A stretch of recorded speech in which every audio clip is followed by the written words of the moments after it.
Hey everybody, thanks for logging on. Brian Good, myself. You know it's a bad day when you see the ibuprofen and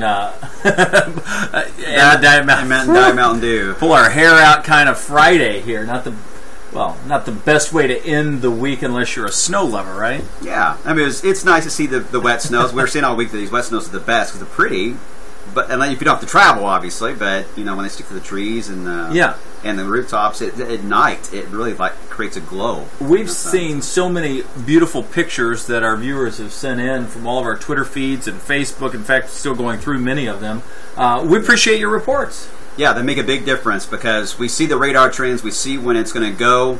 The time frame on the models to rain to snow. But these situations, just 1 degree and the precip rate makes a big difference. And when you start sending us the tweet saying, hey, it's coming down hard, big flakes, then it gives us a signal like, wait a minute, here we go. Just to share a little meteorology with the folks at home, it's interesting how hard the precip is coming down, which you refer to as the precip rate, really affects what type of precip we see. Because today, temperatures were in the mid-30s when it started snowing. Yeah, I mean, we were close to 40 here in the city in spots, but if it would have stayed light snow, it probably would have mixed with rain more than anything, and nothing would have accumulated. Yeah. But it came down. I mean, on the radar, it looked the same as it would like a thunderstorm or a very heavy rain band.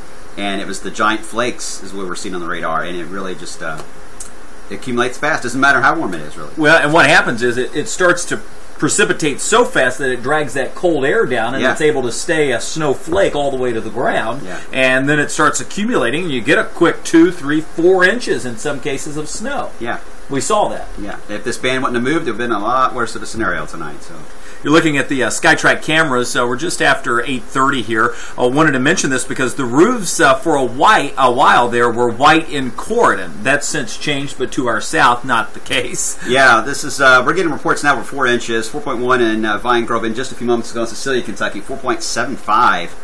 There was a very small corridor, especially in Hardin County, where I think it was coming down probably about 1.5 inches, almost 2 inches an hour.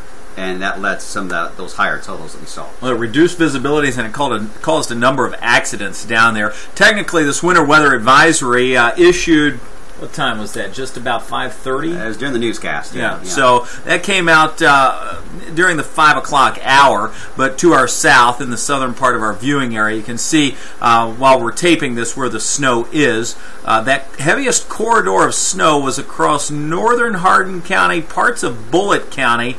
As it moved through there, that's where we really started to see some of the heavier snow bands. This is the last 12 hours, so this takes us back to the beginning of when it started. Yeah, and you see those reds and yellows. That was the heavy precip rate. It moved right into that mild air, but when it moved over and came down really hard, look how quickly enhanced, that is when we started to see the cold air. And you see how quickly it goes to blue. The radar quickly interprets it as snow then, and it came down hard. And look what happens in the last frame. Look how Nelson County is going back over to probably light rain and drizzle now because the precip rate has eased so much that some of us may actually see some drizzle overnight instead of snow. Yeah, this isn't going to be one of those lasting snows where it's like, oh, it picked up 4 inches and it's going to stick around for a few days. You're going to do good to see it in the morning, in fact. Yeah, just be careful because we may see a traveler's advisory issue later. The Weather Service issues that for icy patches that may develop. And with temperatures upper 20s in some spots, you can't rule that out. I know you have more on that at 11. Yeah, and this broke the snow drought. We're not going to tie early 30s there where... Thank goodness. Yeah. So I was getting worried. Yeah. We've officially picked up at least a ½ inch of snow in Louisville. Let me walk through the forecast. We're going to go into the 14-day trend, which has some very cold temperatures and more snow chances. But tonight, the winter weather advisory technically still in effect. There will be a few slick spots just because that temperature is going down into the upper 20s. On the day tomorrow for our Saturday, 47, a partly sunny, warmer day before the weekend rolls around. Yeah, and then we've got a Clipper we'll watch here Sunday night. Monday does drop us down in the 30s for a couple of days. We'll watch that, and then we warm back up before we see a pretty impressive Arctic front. It'll arrive sometime around the Super Bowl on that Sunday or Groundhog Day. We're trying to fine-tune which day it'll arrive, but when it does, I mean, it's going to have a very cold air mass with it. Likely we'll have some snow, probably not a huge snow event, but light snow showers. Wouldn't roll that out with a kind of a cold front like that. But a day in the teens? Yeah, how about that? A Groundhog Day. If is that a groundhog? It's probably too cold to come out. It looks looks more like a Heath bar.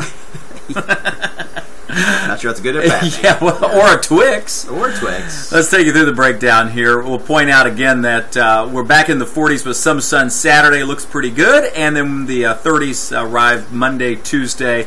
And then we will really go into the deep freeze. This way, yeah. That's one way to put it. Yeah, that's what I was. There's a lot of words. The following. A lot of words we could probably say and substitute there, but yeah. I should point out we've answered a lot of email. We've been answering some on the social media as well. Narrowing down how much snow is going to fall is always tough, and you've probably even seen that from the beginning of today. I mean, we weren't sure about that until 6 o'clock tonight. We're like, oh, we got 3-4 inches of snow, but it was weeks ago we mentioned that we were going to have that snow chance for today. Yeah. So seeing it that far in advance is still pretty good. Yeah, our issue was, we had 60 degrees, and then we run into this kind of a setup. You've got to take what usually happens here, and you've got to go with the data, and you've got to balance it out. And it's not easy in this area. You saw what happened. Just a couple degrees difference changed how the night went for Hardin County, Nelson County, and Grayson County tonight. And not just the temperature difference, but the rate at which that precip was falling. Right, I mean, anyway, tough call. Welcome to being a meteorologist in the Ohio Valley. We appreciate you for trusting us, and we hope you have a great weekend. On to the next one. James.